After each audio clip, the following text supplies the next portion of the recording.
Oh, hey everybody, I didn't see you come in.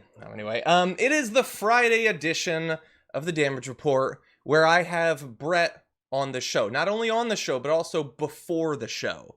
But now we're on the show. So Brett, now you can talk. Oh, good, because no one heard us before. As soon as your show starts, by the way, I get every Slack message from your team. So it's the bane of my existence when I'm on the phone and TDR is like, I love you guys. We love each other. We're the best working team in the business. And it's just... Yeah, they're way too nice. No, what I love is that like 30% of the audience doesn't yet know that we can be heard beforehand. Almost no one in the Slack knows that we know that we can be heard. Like, all the producers are like, oh my god, do they know that they're live? What are they gonna say? Do the two people most adept at like this program you're using know how it works? Yes, we do. I would thank you for your concern. I wish that I could know what they're afraid we might say, because that would say a lot. Maybe not about us, but about them. Yeah, I don't think there's anything we say to each other that we would care people heard. You never know. Well, I'm a deer heart and you're a monster, so I guess that makes sense. That is true. So we're going to be talking about monsters, ways to kill them, like with Bleach. No, we're going to be talking about, obviously, I mean, what show do you think this is? We're going to be talking about that, reactions to it, Donald Trump's medical advice. Sorry, Dr. Donald Trump's medical advice.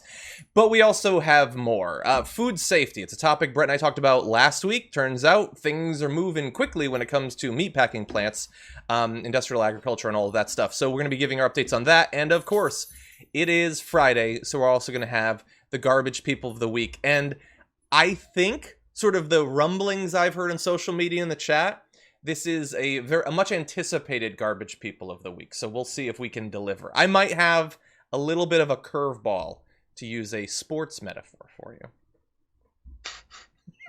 Do I get credit? Anyway. Okay. Thank you. Oh, Brett, After by the way, he says curveball, he spikes the football on being a jock. Exactly. No, I mean, look, if your curveball, goes right between the uprights, then you deserve credit for it. Go! Go hockey team. So, Brett, before we jump into the stories, which we're going to do soon, before people start leaving, you filmed a new episode of Happy Half Hour, didn't you? Yes, there is an episode of Happy Half Hour with myself and Anna Kasparian. I'll be less high this time than I was with John, but I will be more drunk. So we'll see what that trade-off is. We do a lot on the show, including going through Mark Meadows' advice for how to make a tuna melt. Wow. And it'll make you barf. Oh my god. It'll just make you barf. And then also I want to thank everybody who responded to my tweet asking to tell me something good. And your stuff's going to be on the show. Ooh. So if you follow me on Twitter, A, I feel better about myself. And B, you get to be part of this new media thing that's interactivity. Awesome. That sounds fun. And let's talk about that here. You guys are here. Lots of you are in the chat. Maybe hit that like button. You know what? Maybe you haven't done it before. Maybe you've been nervous about what it could mean to hit the like button. But today, together, in solidarity, let's hit the like button. You know what I'm going to do? I'm going to do right now? I just hit my own like button. John, I like buttoned myself. You can do it too. It was fast. And you know what? You can do it again on Monday. It's not like a one-time thing, so don't worry. Anyway, do it. More people see this. And also, if you tweet us at #TDRLive, if you send in super chats and some of the comments as well, we'll be reading those. Producers who are probably incredibly frustrated with us right now are combing through all of that and pulling some stuff for us to read a little bit later on. But before we do that, let's talk about just about the most depressing news in quite a long time. This week has seen Fox News and Donald Trump mostly move on from promoting hydroxychloroquine as a cure-all for coronavirus. And we knew it would take some time for them to come up with something to replace it. Turns out, though, didn't take a lot of time and certainly didn't take a lot of thought. So, supposing we hit the body with a tremendous, whether it's ultraviolet or just very powerful light, and I think you said that hasn't been checked, but you're going to test it. And then I said, supposing you brought the light inside the body, which you can do either through the skin or in some other way. And I think you said you're going to test that too. Sounds interesting. Get the right folks who could. Right, and then I see the disinfectant where it knocks it out in a minute, 1 minute. And is there a way we can do something like that by injection inside or almost a cleaning? Because you see it gets on the lungs and it does a tremendous number in the lungs. So it'd be interesting to check that. So that you're going to have to use medical doctors with. But it sounds interesting to me. So we'll see. But the whole concept of the light, the way it kills it in 1 minute, that's pretty powerful.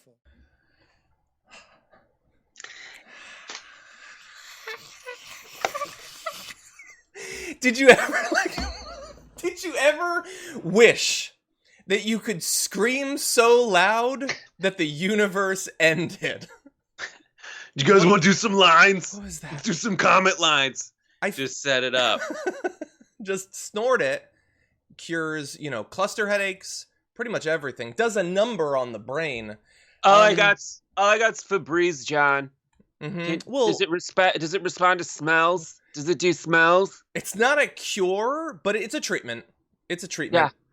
This is what definitely goes in the lungs. It's an aerosol. That's it. That's it. Let's go. There's a method to the madness. You can't see this, but this is method. I can't really see. My wife. Look, basically, here's what I want you to do. I want you to put a blindfold on. I want you to root around like a truffle pig under your sink and just start drinking stuff. What do you got to lose? It's not going to kill you or anything, according to the president. There are so many. That's what it is. It is at the point where it's like, if Trump asked you to jump off a bridge, would you do it? Because he's pitching stupid ideas. There had to be a point along the way where he realized what he was saying was that you would inject disinfectant into your body. Mm-hmm. What obviously has happened, I want to give him the benefit of the doubt, because otherwise I'll do that scream thing you were talking about. But essentially what it seems like happened was someone said, on surfaces, if you clean it with a disinfectant, it gets rid of it on surfaces. That's someone who's trying to cut down on the danger of contracting coronavirus in a public place. Yes. But Trump, I remember when AIDS became a thing. So does Dr. Birx. She just said, don't have sex. And during I had this awesome idea, which is, what if we take all the blood out of people's body? I was 6. Take the bad blood out and put new blood in. Wouldn't that work? And that's essentially what Trump did. No. I think someone said all these things like, there's a disinfectant that works on surfaces. Mm-hmm. And he was like, can we do that? And Dr. Birx was like, will it make you shut up if I say we'll look into it? Yeah. Because you're not stupid enough to say that on the podium, are you? Brett, that's the thing. We know... if you look at enough fossils, you start to get the pattern there, okay? We know what is happening right now. We know what the response is going to be from everybody. The distractions, and we're going to get to that. But we also we know what happened before, because the story always comes out 48 to 36 hours later. A source close to the president says that there had been a conversation where they tried to tell him not to do that. So he brought it up when he was being briefed. And they probably told him, well, no, we can't do that. And they probably thought, that's it. We're good. But you're not good, because it's Trump. And so he is not going to let something like his utter ignorance, not just on medical science, but apparently on what disinfectants are. Imagine him as a father. He has to protect his kids from consuming poisons, but he thinks maybe there's an upside to it in some ways. That picture you just painted of Trump having anything to do with raising his own children, come on. Yeah, that's true. He never was in that position. You think Trump was ever at the park with Ivanka? Do you think he ever went to the park and sat there and had to watch the kids? Do you think Trump has ever watched the kids? No, someone else did that. Yeah. Yeah, I don't want to, I don't want any of this anymore. It is such an assault on everything that I need to be true about the world, for every one of my hopes about the future to be true, he keeps reminding me that no, there are people this stupid. Our society elevates them in every area of our society. These are the people who will rule us. These are the people that will be given money and fame and prestige and all of that. The stupidest, most ignorant, most shameless people. And he's an example of that. Yeah, I did a video on this as soon as it happened last night on the Young Turks Facebook page. And I pulled this quote from a Daily Beast article because everyone right now is trying to write that article that you're saying. The article about what happened, sources close to the president. And this is my favorite paragraph from it. I pulled Bill Bryan, who leads the Science and Technology Directorate at the Department of Homeland Security, presented a, quote, emerging result from departmental research that suggested UV light, heat, and humidity are detrimental to COVID.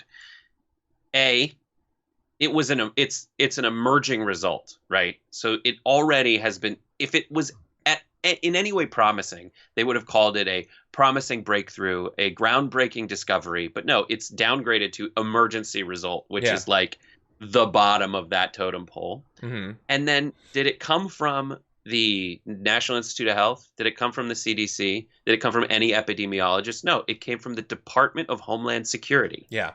You could tell they were in a circle, and he was like, all right, hydrochloroquine's out. I'm definitely not talking about that. So anybody got any idea, give me anything. Mm-hmm. I would be fine with sharks with lasers. Yeah. And someone said, well, on surfaces, we can put UV light and shine it onto those surfaces in closed places. They're trying this on planes to disinfect it. Anyone who watches Naked and Afraid knows that some people are like, well, the top layer of water is probably clean because of the UV light. Yeah, but yeah, exactly. After that, he is then vamping on the national stage because he hasn't been able to program new material at his rallies. And unfortunately, he has a captive audience that's not just his sycophantic supporters. And when he says this, you could just tell that Birx is like, maybe if I don't move, he won't see me. Exactly. Yeah, we're going to get to her response in a little bit. But yeah, we focused on the bleach part, the disinfectant part. Basically, like, take a poison, inject it in your body, you idiot. You stupid idiot. How could you possibly think that? I haven't focused as much on the UV light thing because, like, trying to be fair, he doesn't know about disinfectants or injections or all of that. He is, however, a bit of an expert on the use of UV light on skin. But, no, and it kills the virus, hypothetically, on a surface. That's great. It also does a lot of damage to other sorts of cells, other sorts of life forms as well. UV light can lead to cancer. All of this is wrong, and all of this is stupid, and he doesn't know about any of it, which is why he shouldn't be at these press conferences, let alone monopolizing the time. Dr. Birx, like, I don't like Dr. Birx. I don't even think she should be there, but at least a doctor should be there, someone who knows what they're talking about. There's no need for him to be there. Well, the UV light thing, there is according to a Columbia report, there is a frequency, a type of UV light that is like a shorter wave or something. It's a more focused version that doesn't damage skin cells. Mm-hmm. So that's one thing. But he doesn't know that for sure. Mm-hmm. And well, really fast, he just wants to shine. He went from what you said to shine light into people's bodies. Mm-hmm. So basically, insert a probe that's like a disco ball of UV light. And I spin it around. That. No, but hold on, because so obviously that's the most ridiculous single part of it. But he said, let's put light on people's body, or let's put light into people's body, maybe by shining it through the skin. And I thought, that's the same thing as the light being outside of the body. I don't understand what the difference is there. That's the only, like, it hitting the skin is the outside part of it. Is he like then, picturing E.T.'s finger, like, from the inside? Exactly. You just shoot it through you. I don't know. But, like, there should be some kind of filter. Because the next step, I don't know, are we going to get into, like, how the White House is trying to spin it now? Yeah, so Kayleigh McEnany put out a statement earlier today saying they're taking the president out of context. He's not saying you should inject with bleach. He's just saying doctors should look into whether you should inject with bleach. Oh, I feel much better. Much better. I don't mean to brag, but when I got my car, it had a free year of Sirius XM radio. which I kept. And there's all these ads for like aging middle-aged men, and it's non-FDA approved treatments, but it's like Cremo Cream will clear up your entire body, and it does wonders, and people in Australia believe that it's amazing, and it's been used in caves for years. And after pitching you for a full minute on the medical advantages of using it, at the end of the commercial, it goes, "This is not intended to diagnose, treat, cure, or prevent any disease." Yep, exactly. And that's what this is. Yeah. And then you look at it and kind of go like, wait, why were you allowed to essentially promise me that this had medical benefits? Yeah. And then at the end, get out of jail free for just showing a disclaimer? Yeah. That's played so quickly that like, and that's what Trump is relying on, and we can't let him do that. Well, we're trying not to let him, and one of the issues too is that it's depressing, and depressing isn't a strong enough word. I need to find something stronger, because when I say depressing, I mean makes me utterly lose faith in humanity, our leadership, myself, the future, the prospects for change, all of that. That he would believe these things and say these things. But we also know that many of his followers, their identity is the last stupid thing that Donald Trump said. So there are how many 45-year-old blonde women on Twitter who respond to every one of Trump's tweets, who every tweet now is going to be about how we should be allowed to inject ourselves with disinfectants. They're going to, and it's not even new. The UV stuff, like there have been grifters and conspiracy theorists since the beginning of the coronavirus that have been pushing this stuff. I don't know if he saw those and that's why he's suddenly bringing this up, but they have been trying to make money off of this from the very beginning. And I imagine that now is going to be 100 times bigger now that Donald Trump has given his stamp of approval. When Trump was elected, none of us imagined that there would be a giant pandemic, but like there would be criticism of any other presidential person in the presidency, Republican or Democrat, about their handling of an emergency like this. But no one would ever, no person, Republican or Democrat, would ever get this stupid. Mm-hmm. Like Mitt Romney, even if Lindsey Graham were president of the United States, it would not be this stupid. There are things that the dumbest of dumb politicians have never dared to say because they know, like, all right, there's only so, like Mitch McConnell, there's only so much spin I can do. I'm not going to try to get people to take, I'm not going to try to play with people's sad, unfortunately, survivalist instinct to cling to any hope given to them. Yeah. I'm not going to take advantage of that by saying, someone said something about disinfectants, and I think we should put it in the blood. So why don't you go try that? Like my closest experience to that is like producers, is bad producers who don't know what they want. And they show up and they just say, make it brighter, but like darker. I don't know. You go, I have another meeting. And then they leave. That's what our president is doing to us. We need to talk about a relatively new show called the Republic, or UNFTR. As a Young Turks fan, you already know that the government, the media, and corporations are constantly peddling lies that serve the interests of the rich and powerful. But now there's a podcast dedicated to unraveling those lies, debunking the conventional wisdom. In each episode of the Republic, or UNFTR, the host delves into a different historical episode or topic that's generally misunderstood or purposely obfuscated by the so-called powers that be, featuring in-depth research, razor-sharp commentary, and just the right amount of vulgarity. The UNFTR podcast takes a sledgehammer to what you thought you knew about some of the nation's most sacred historical cows. But don't just take my word for it. The New York Times described UNFTR as consistently compelling and educational, aiming to challenge conventional wisdom and upend the historical narratives that were taught in school. For as the great philosopher Yoda once put it, you must unlearn what you have learned. And that's true whether you're in Jedi training or you're uprooting and exposing all the propaganda and disinformation you've been fed over the course of your lifetime. So search for UNFTR in your podcast app today and get ready to get informed, angered, and entertained all at the same time.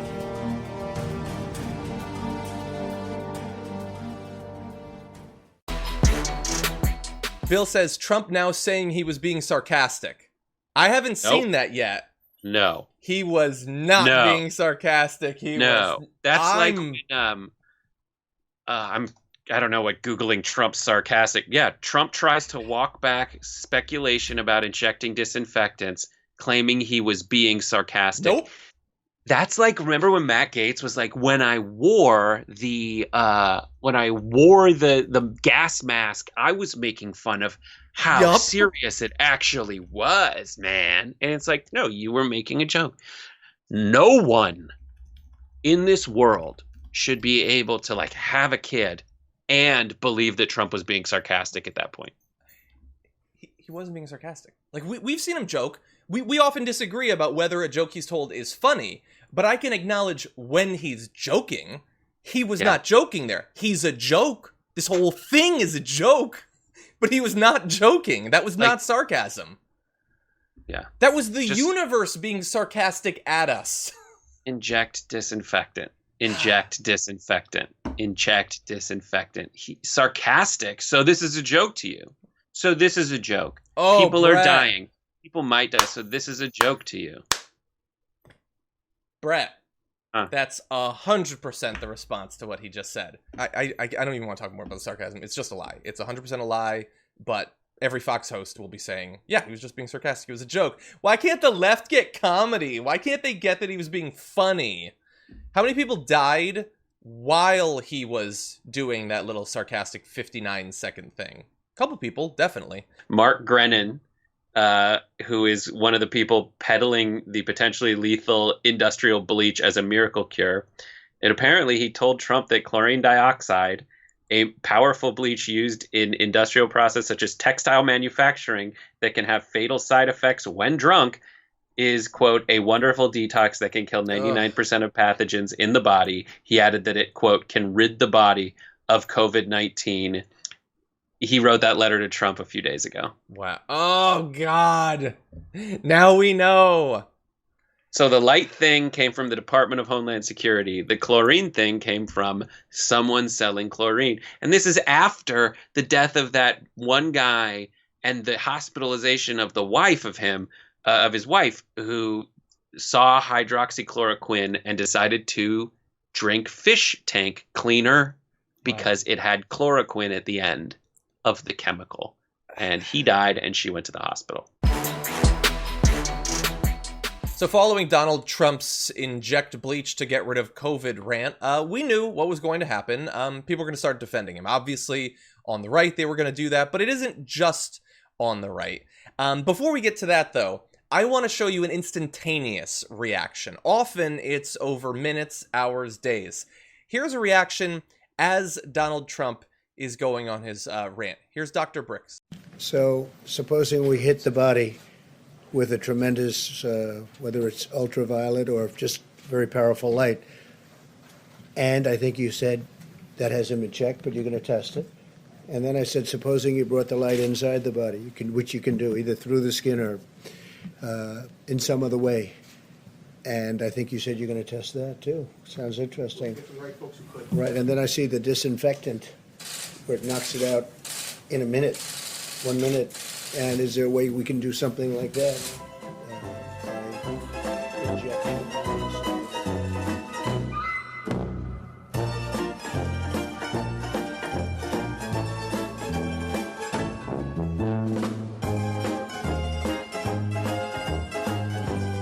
Okay, that's depressing. We tried to lighten it up a bit.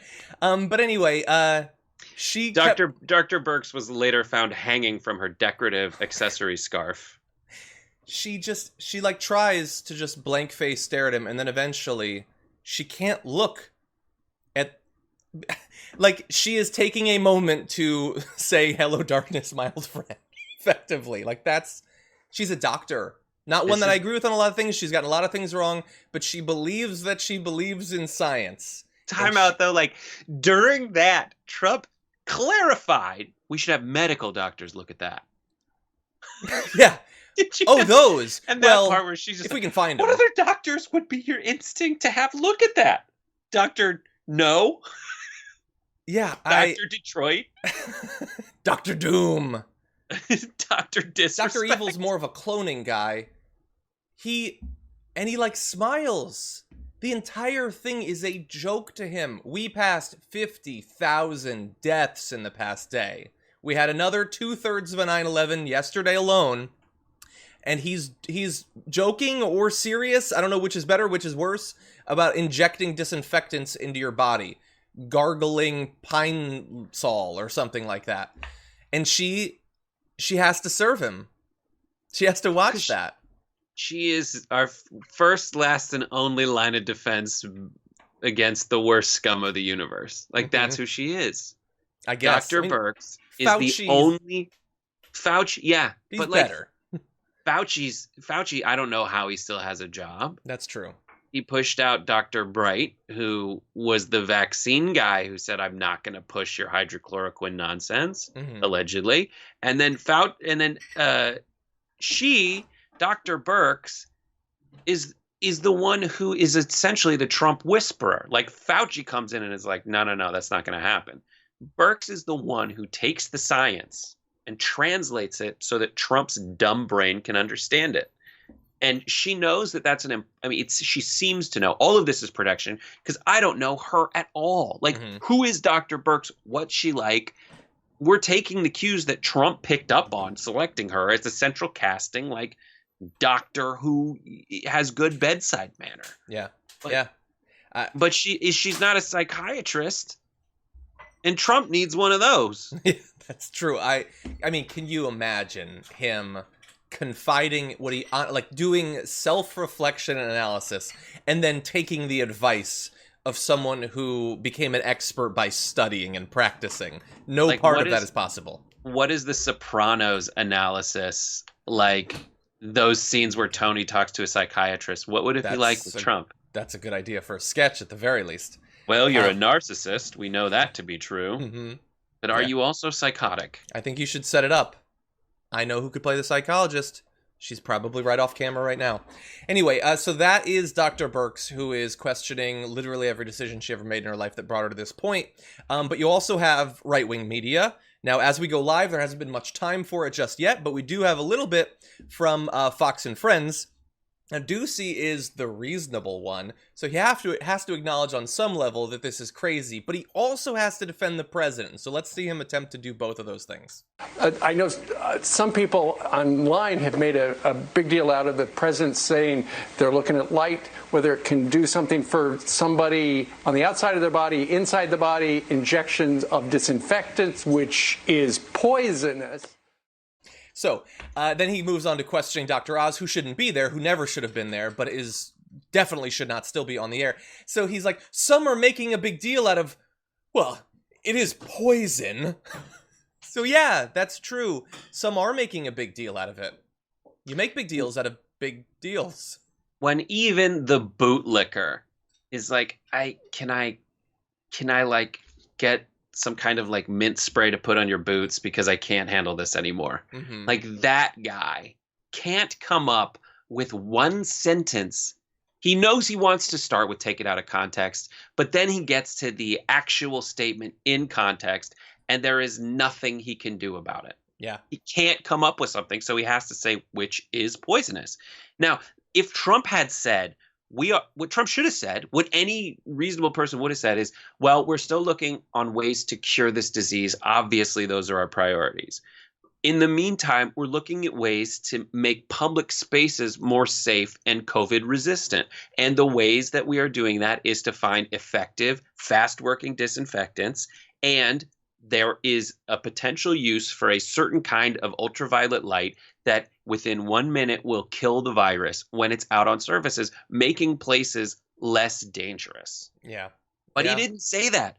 He said, this guy who's in charge of not just coordinating this response, but also the military of the United States of America is saying, maybe we should inject disinfectant into your body. That's what he said. And there's no getting away from it. And every time that people try to put that back in a different context that is flattering toward the president and sounds even remotely coherent, they fail. And he should be disqualified. He shouldn't be allowed to run next time. Yeah. you said there's no getting away from it. But what if there was? What if there was a way, Brett, that you could continue to be a media outlet and acknowledge that what he said, kind of crazy, but actually do more to defend the president than Steve Doocy just did in his first try? We have an example of that. Here is the initial tweet from the New York Times about the videos that you have now seen. At a White House briefing, President Trump theorized dangerously in the view of some experts about the powers of sunlight, ultraviolet light, and household disinfectants to kill the coronavirus. Dangerous in the view of some experts. And you'll notice every expert, you can have read that entire tweet and have no idea that he said we maybe should be injecting those disinfectants into our body. They used all of the characters you can use in a tweet to misinform the public and defend the president during one of, let's say, the 5 craziest and dumbest and most ignorant and dangerous and consequential things that he's said as president. Right. New York Times, what's your job? It's to inform to inform the public.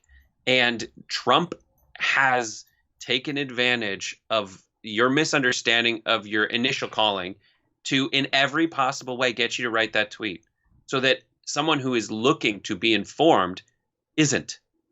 Yeah. And you need to adapt your way of polishing his turds to make it so that you're actually doing what you are supposed to do, which is inform the public.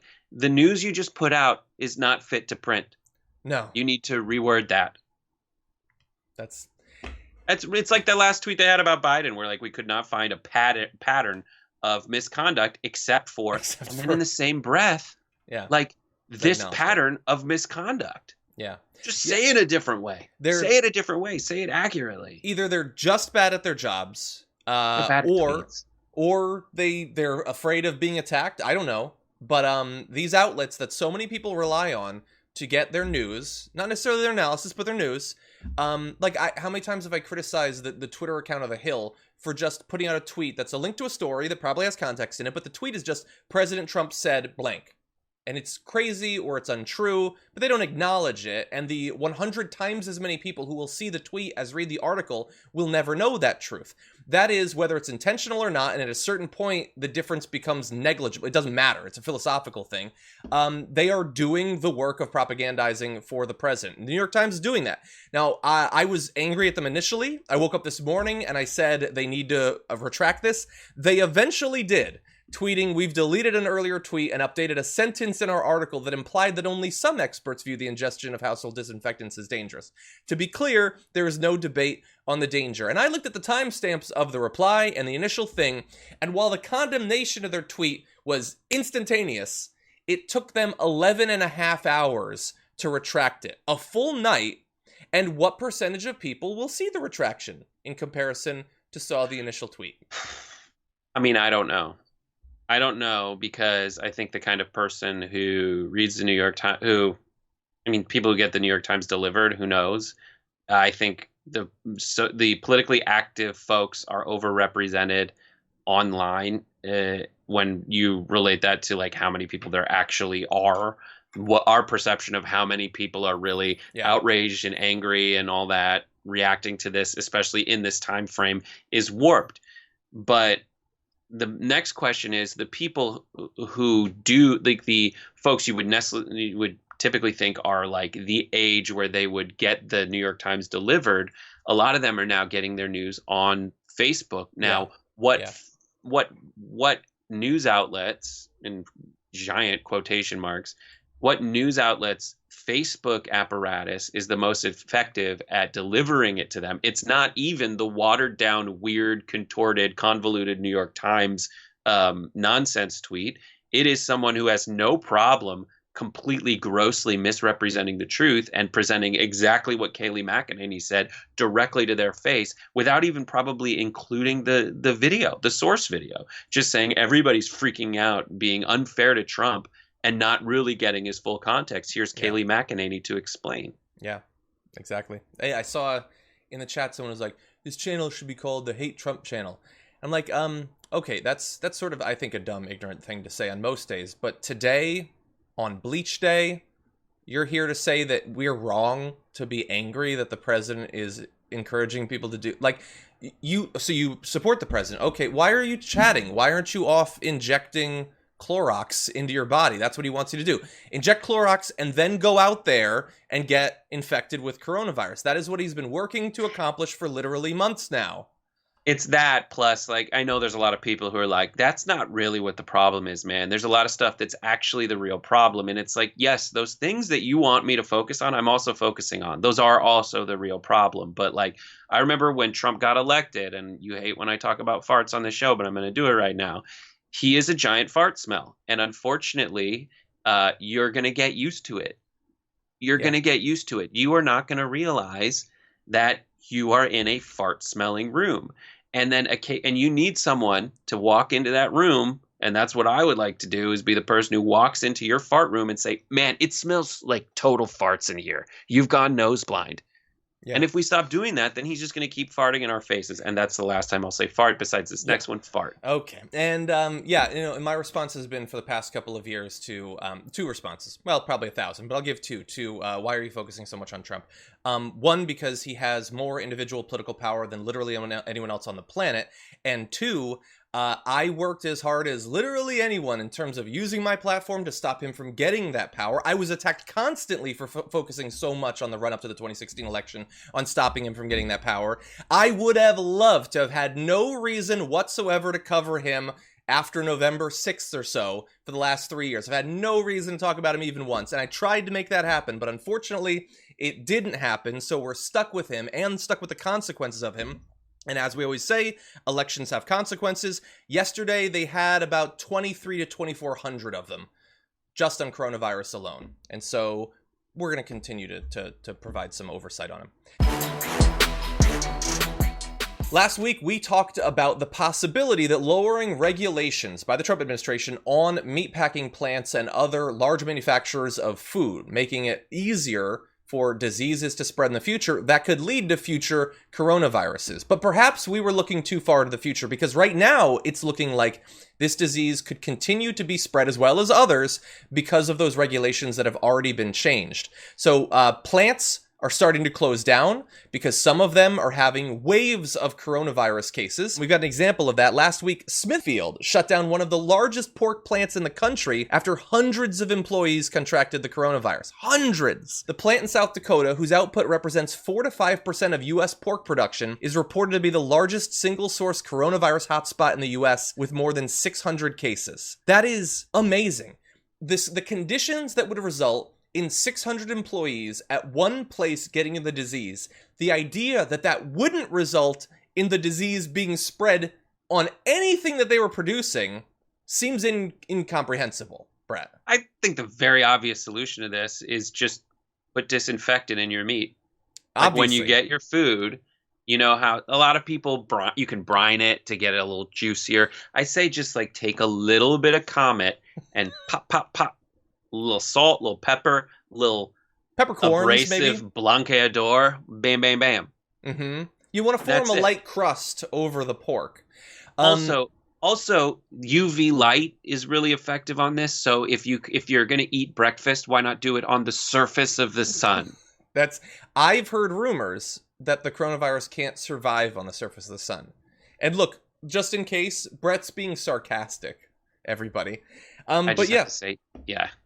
So it's spread. Now, we've seen spreads of coronavirus in a lot of other workplaces because some of these companies, first of all, it's very easy to spread, but also many of these companies aren't doing what's necessary to protect their employees. And thankfully, there have been some politicians that have done a good job of pointing that out. But we are also worried about the fact that some of the food might be contaminated with it as well. And if it is, we know one reason why that's possible. That's because of the deregulation that's been done over the past 4 months or so by the Trump administration. They've been lobbied by the meat producers. They don't want to slow down the lines so that inspectors can take a look at all the food that they're putting out. And so they've been lobbying for speed increases, and they've gotten it. So the latest line speed increases mean 11 poultry plants have been given waivers to operate higher line speeds in the past fortnight. That is entirely during the pandemic. A number of beef and pork plants have also been given waivers. The move will allow the additional chicken factories to slaughter as many as 175 birds a minute, the equivalent of 3 per second. And it's not like they weren't already slaughtering a lot. Traditionally, it was 140 birds a minute, and 4 inspectors would be expected to look at 140 birds every minute. Now, it's 3 a second, and you have not 4 inspectors, you have 1 inspector. So each inspector is expected to notice the presence of trace amounts of fecal matter that could have disease in it on 3 birds every second. The sentence that I just said was dozens and dozens of birds long, effectively. How could they possibly catch these sorts of infections? And of course, they can't, and they won't, but the meatpacking plants don't care because they're going to be able to make more money by shipping out more birds in less time. Right, and this is the central thrust, and thematically it's all linked, right?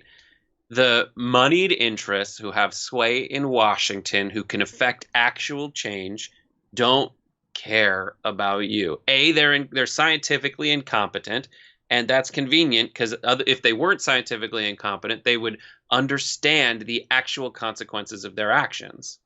And even in like a capitalist society, in a truly capitalist society, their logic is if we miss a certain amount of medical issues, people will die, and if our source causes people to die, then people will just find another source. And that is supply and demand and the market taking care of it. But that's not what happens in actuality. Every time these major companies fail, they don't have to pay the consequences. And the ability of the EPA, or whoever it is, the FDA, the regulating body to turn a blind eye to this proves that. Mm-hmm. They're just like, yeah, whatever you need, always whatever you need. Yeah. Always whatever you need because you are donating to my campaign. You are the ones that I actually care about. And when it comes to food safety, so the food you eat, and then testing certain drugs, the hydrochloroquine push by the president, and now this bleach push by the president that's only for political points, then they want you to be the guinea pig. They want you to suffer from it. Yeah. And then the mayor of Las Vegas saying, she literally said, I offered for Las Vegas to be essentially the guinea pig in seeing just how bad it would be if we let it go. She's not going to go out on the streets of Las Vegas. She's going to sit up in her own house, with her husband, because she's just essentially royalty in Vegas because her husband was the mayor. Like, they don't have to incur any of the negative consequences. I'm going to talk about this later in the show, too. In Garbage People, there are people that are willing to make you go out. You be the civil disobedient ones. You be the one who incurs all of the actual negative consequences of this. Because if you do that, then I, the moneyed interest, have a better chance of making more money than I already have, which is historically at disproportionate levels to how it's been in the history of America. Yeah, and look, everything that you're saying now is true, and we need to focus on it during this time too, especially because some of these regulation changes have, as we said, happened in the last fortnight. But many people in the chat are pointing out a lot of the issues that we're talking about were also present beforehand, and of course that's true, and we've been talking about this for some time. It's just getting worse now because they continue to speed up the lines, they continue to strip away the inspectors. It has shocked me over the past few years how little public acknowledgement there is of like we get some of the industries that have a lot of power and authority over politics, but like the food manufacturers are often given a pass on that. It's not just pharma, it's not just the tech companies, it's not just the fossil fuel companies. Like, they have been so overwhelmingly powerful and successful in influencing government policy in regards to the food, the way it's produced, the way it's consumed, recommendations from the government. That goes back decades and decades and decades. And while we're right to point out the daily death toll from coronavirus, the daily death toll from diet-related chronic illnesses, that didn't just come from nowhere. That is affected by government policy. It's affected by these massive food manufacturers, both in meat and in other products as well. And it's always it's always an equilibrium that you have to find. Like, I am not for or against regulations. I am for good regulations and I'm against bad regulations. And that is inherent in progressivism. And it's ironic that food is where they're getting the laxest, because aside from shirtwaist factories, the jungle where they slaughter food was the beginning of the progressive movement in terms of common sense regulations that protect people from the atrocities committed by companies who rely on bailouts or just you dying to make a buck. Yeah. Oh God. I'll end with a positive note. I have been saying for a long time, and I get attacked every time I say it, but there are meat substitutes that I find to be just as good as actual meat, and I'm not a vegetarian. I do still eat meat, but I eat a lot less of it because of how good the substitutes have become. And lately, beyond sausage, it is more expensive than actual sausage, but it is, in most uses, just as good as the real thing, and consider it, because sausage was never a very high quality product, and it is getting worse on a weekly basis. Right. You don't want to see how the Beyond sausage is made. Yeah. It's the end of the week, and thus it's time to take out the trash.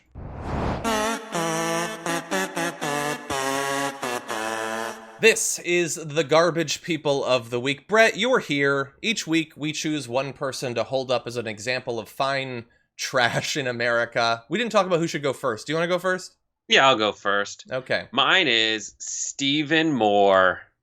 Yeah, what did he do? Stephen Moore is one of Trump's economic advisors, and recently he has basically been the guy who has done some pretty terrible metaphors, equivalencies in all of this. I just want to play one video first about how he has spoken about how he is one of the guys who is encouraging people to do civil disobedience, aka all these coronavirus protests. Yeah. And here is just one little insane moment when I think he told Lou Dobbs or someone else, like Hugh Hewitt or something, about his plan for encouraging people to go do coronavirus protests. Donor in Wisconsin, I'm not going to mention his name. And I told him about this. He said, Steve, I promise I will pay the bail and legal fees for anyone who gets arrested. So this is a great time, gentlemen and ladies, for civil disobedience. We need to be the Rosa Parks here. So, Stephen Moore, who is the worst. Stephen Moore's the worst. He's one of those Republicans who back in the day would go on like the Bill Maher show and just embarrass himself because he gets all giggly and thinks he's hilarious and thinks he's funny, but he is the kind of like irksome, terrible, because he's so detached from what other people are doing. What he's saying there is, first, a Wisconsin donor will pay your bail fees if you get arrested doing civil disobedience. Will that Wisconsin donor pay your hospital bills if you contract coronavirus out there? Will they pay the hospital bills of the people you get sick in the meantime by going to a large group and then being put in holding with another large group? Are you going to be responsible for it? That donor is obviously a big business interest in Wisconsin, and so that person is the one who wants to reopen the economy and get people back in the workplace so that they can make money. At the same time, succeeding in getting to the president who said that they are trying to lower and absolve companies of legal responsibility from getting sued if their employees who are brought back too early end up getting sick. Yeah. So all of this is connected. So that's one thing. That is the less obvious stuff. The most obvious thing is the audacity, the utter craziness and tone-deaf nature of this guy who is trying to benefit moneyed interests, comparing himself and all those people to Rosa Parks. And it's not the only one. Yesterday on Main Show, there was a protester out there saying, forcing me to stay home is slavery. Oh, I saw that too. Yeah. So, Brett, question. Did he just, in the moment, come up with the analogy to Rosa Parks? No. He also said in a recent interview, I think with the New York Times, he said, yes, in a Q&A, he says, I'm just thinking this morning, and this is kind of a thought experiment because I was thinking about this. Why don't we just put everybody in a space outfit or something like that? No, seriously. I mean, we don't have space outfits. I mean, just thinking out loud, maybe this is a crazy idea. Yeah, it is. And you're trying to undercut it. You're trying to undercut it. How many thousands, tens of thousands of people have died in America, and how much worse we are at this than other people. Yeah. Yeah. He said, if that's what it takes to get workers back to work, we'll spend $3 trillion on spacesuits. Just put them all in spacesuits. Let's bolt them. I think, was it Stephen Moore who's also like, they should just stay at their post? We should get rid of the common rooms and the lunch rooms. I forget exactly if it was him, but it's the same idea. It's, I need you cogs in my machine to go back to work. And if you have to be 100% inconvenienced, probably still get sick and die, uncomfortable, all of that stuff, that's what's going to be necessary. And eventually they're going to propose cutting pay as well, cutting the minimum wage. That's coming. I don't know exactly when.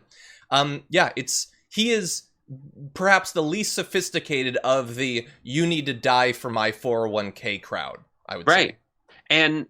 And all those hard fought wins that progressives and like especially like the big factory union movement have succeeded in securing is all the stuff that they're trying to undercut. The state pensions that Mitch McConnell is hinting that he really wants the states to be able to declare bankruptcy so they don't have to pay their workers their retirement pensions. Yeah. That's what McConnell wants to do. He wants to cut them loose because you know what the first thing they did was? To give big handouts to giant corporations. And now they want to take the people. He wants the mailman. He wants everybody who works in a government office, people who have good paying, decent jobs. He thinks that that's a sin. He thinks and the forgivable aspect is he wants to forgive states from agreeing to pay people a decent wage and secure their future. Yeah. Along the way, by the way, like the fact that there is any money left in any pension accounts is ridiculous. Is a miracle because of how the financial markets have gamed all of those and over leveraged them within an inch of their life. Long before this. Yeah. Long before this.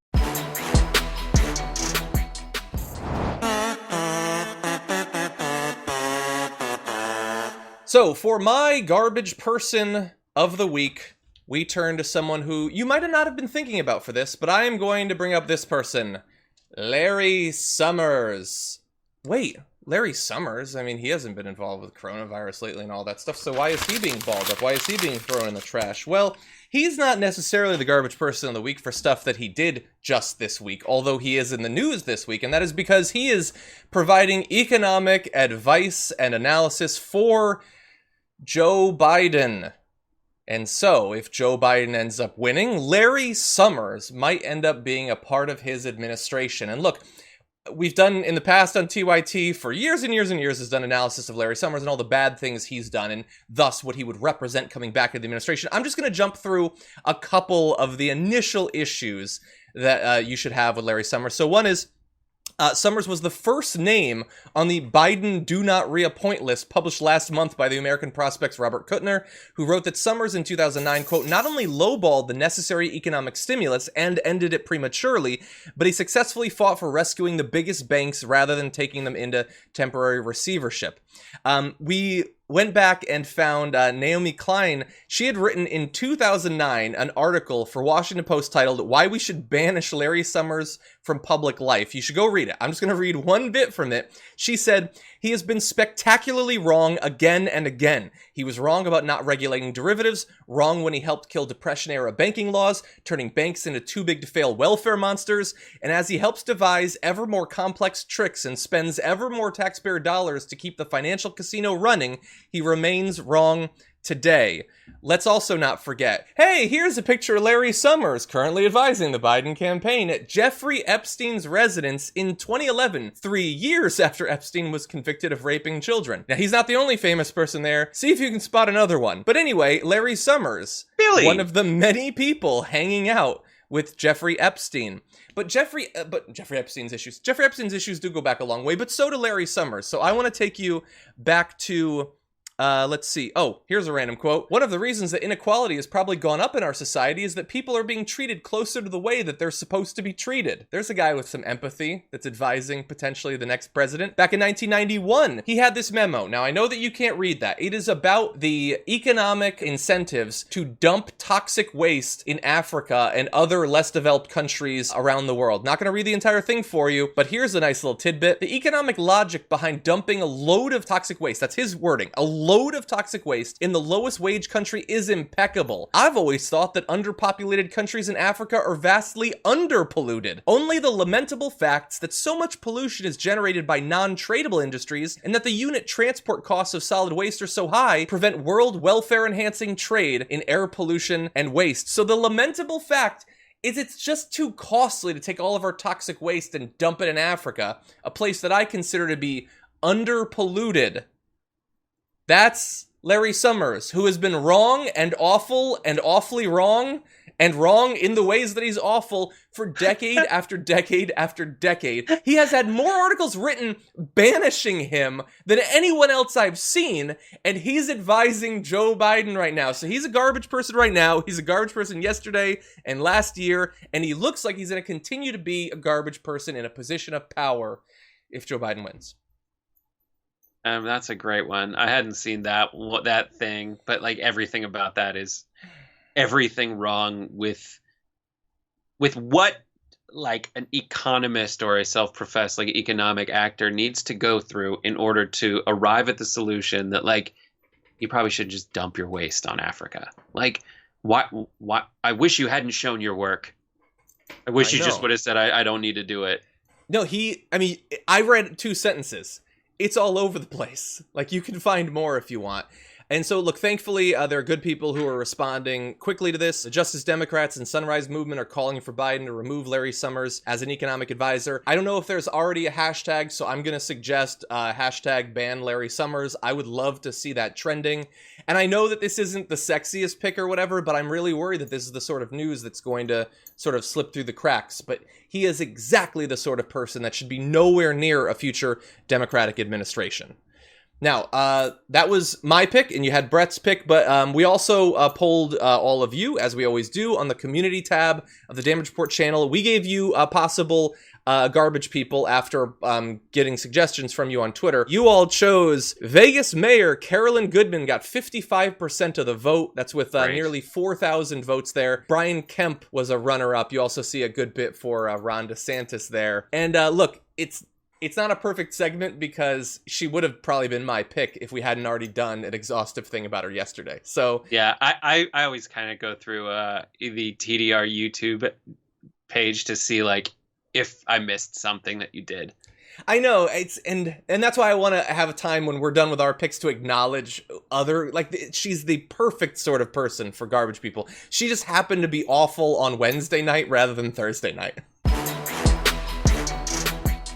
As the most recent economic response bill was being debated, the members of the squad took to the House floor, and each of them were given just 30 seconds. But in that time, they did more to advocate for those who are truly being hurt worst by this crisis than basically everyone in a position of direct authority over the response. Here are some of the highlights of what they had to say.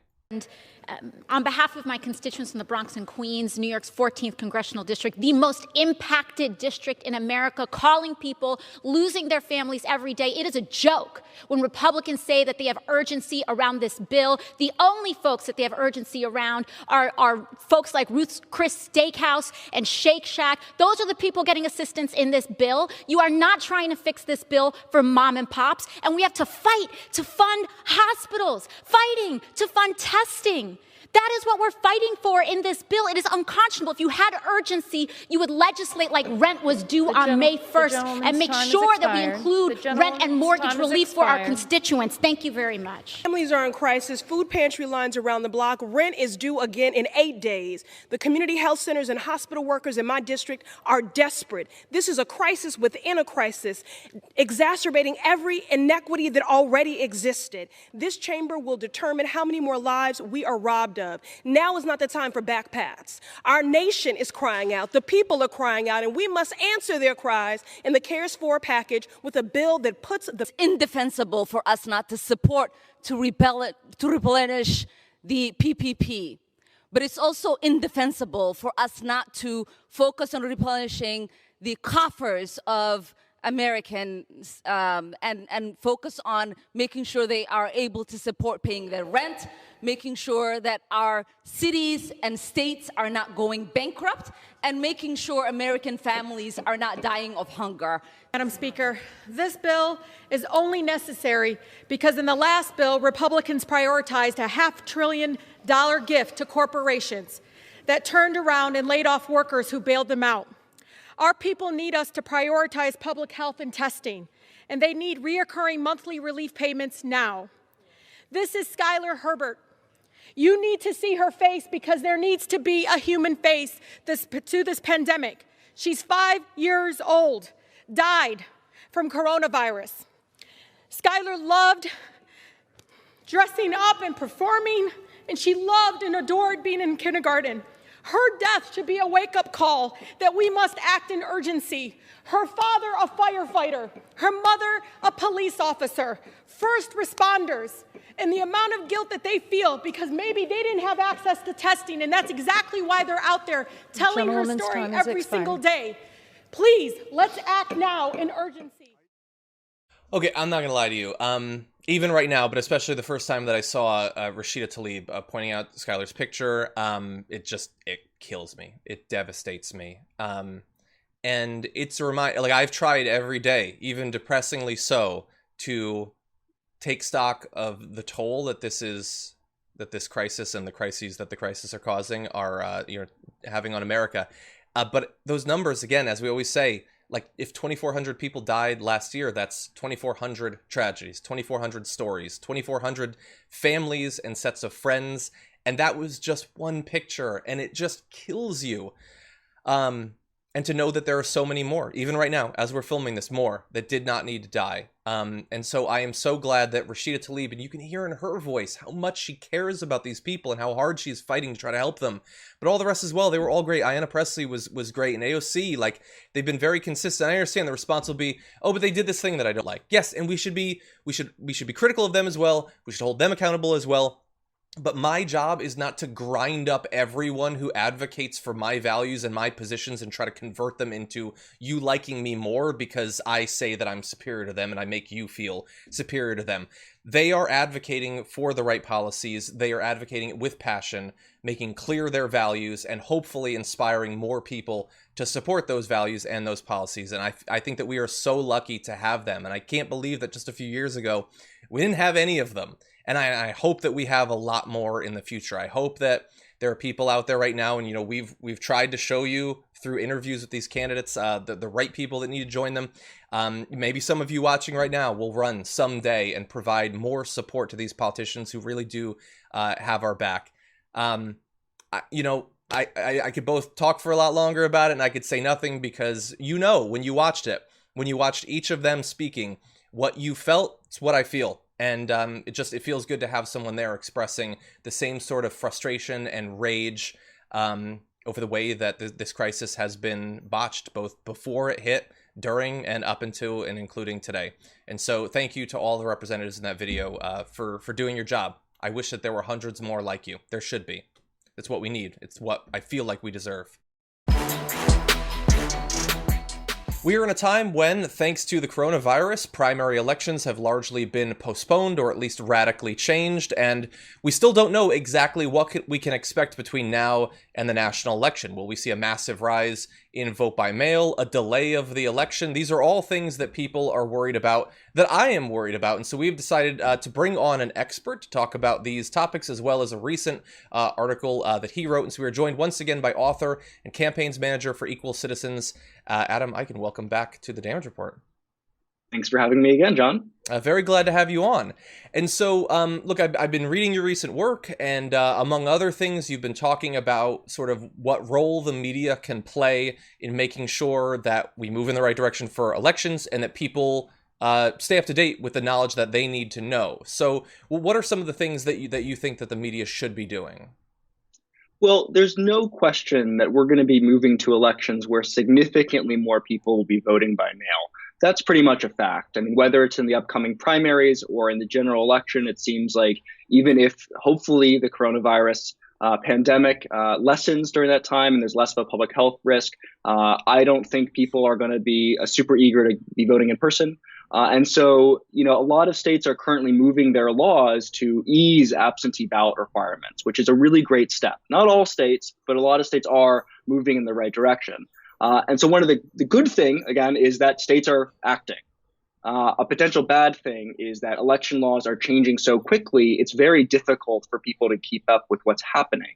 Yeah. And that's why it's so critical that the fourth estate, the ones who are surveying all this information, are providing citizens with the necessary up-to-date information, both as quickly and in a consistent fashion through the course of the election, so that they know what to do when it comes to actually casting a ballot, but not only casting a ballot, but actually requesting an absentee ballot, how to register to vote, what the registration deadlines are for registering to vote. There's a whole slew of things that are going to be, normally done by third parties or other organizations that, is going to be disrupted by the coronavirus. And so it's ever more important now that the media play a role.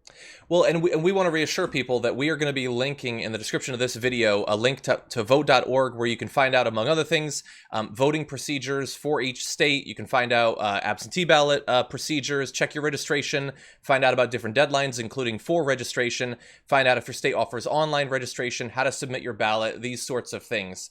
But you also have talked about one way that newspapers can play an important role in this process going forward, too.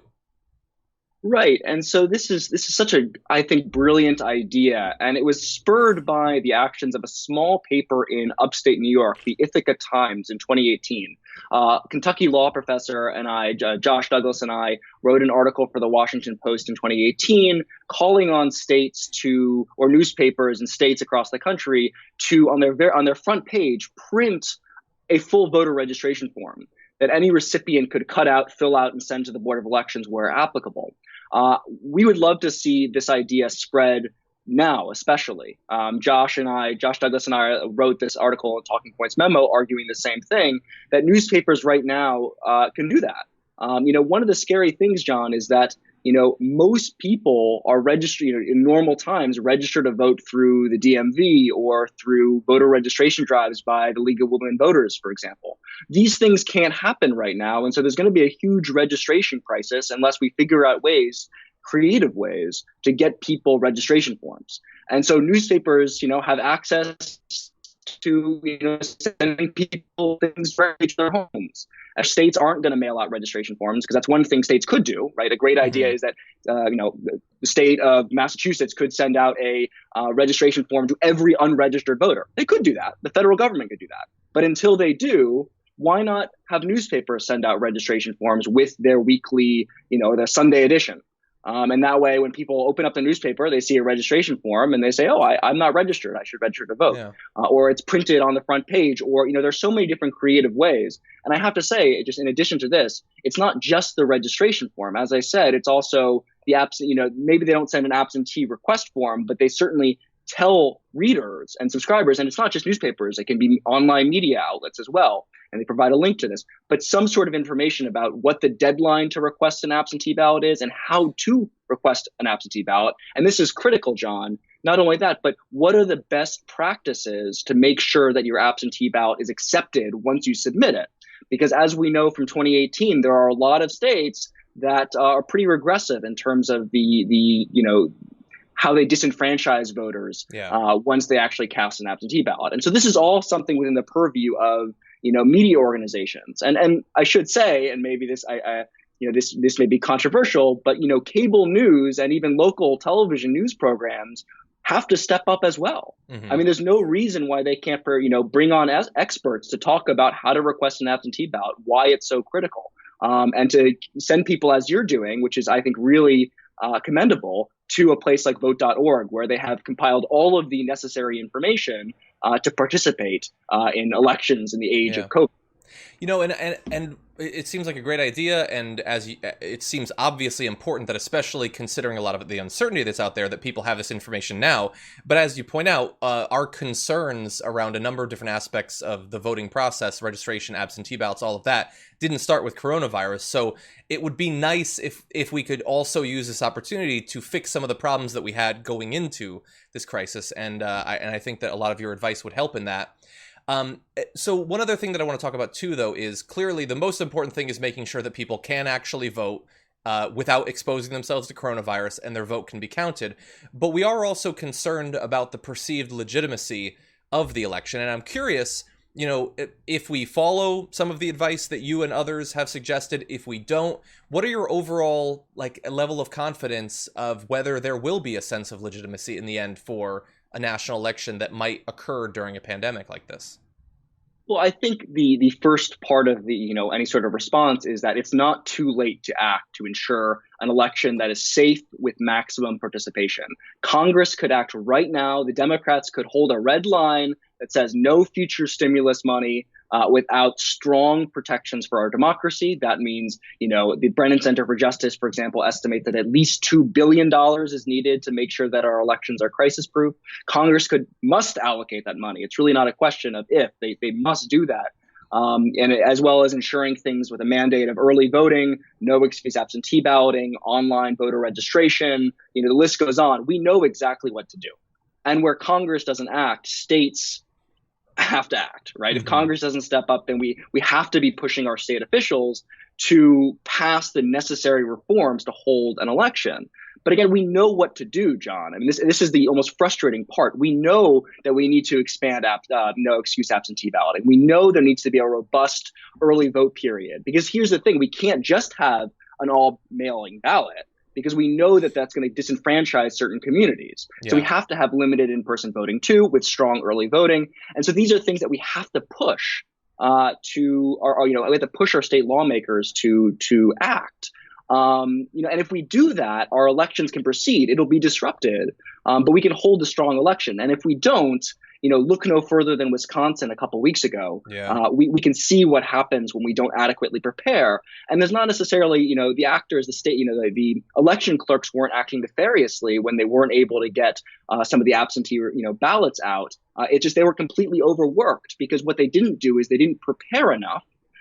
So that, when the number of people requesting absentee ballots, exponentially grew, they just didn't have the capacity to do it. And so the key thing is, I know it's so hard given all of the awful things going on, but just because the elections are a couple months away doesn't mean we can put this, kick the can down the road. We have to start preparing now. Yeah. That's why Congress, the Democrats in Congress, have to hold firm when it comes to no stimulus without strong election protections, because you're right that ultimately we don't want to be in a situation where the legitimacy of the November election is called into question, because that's preventable. That's totally preventable if we act now. And so it's up to all of us, both in the media, activists on the ground, and just ordinary citizens, to make sure we actually push Congress and hold Democrats to the fire to say, you've got to hold firm on this. And of course, Republicans too. Exactly. And the pressure needs to be put on them to do the right thing, because many of the reforms that you've talked about, they have already come out strongly against, and Donald Trump seems predisposed against them, but that doesn't mean that they can't be pushed. And you're right to point out that, look, Wisconsin, maybe they can plead a little bit of, ignorance, or the coronavirus was new enough that they couldn't adapt quickly. But nationally, that excuse is not acceptable. We have literally months to go. These changes are big. They're going to require a lot of effort and a lot of money, but we have more than enough time. And if we value our democracy, we can 100% get it done. And so, thank you for continuing to advocate for some of these changes that are so needed. And we appreciate the work that you continue to do. And everyone at home, by the way, again, the link in the description to vote.org, much of the information that you need to know will be there, but continue to stay invested in this entire thing. And Adam, thank you again. Thanks.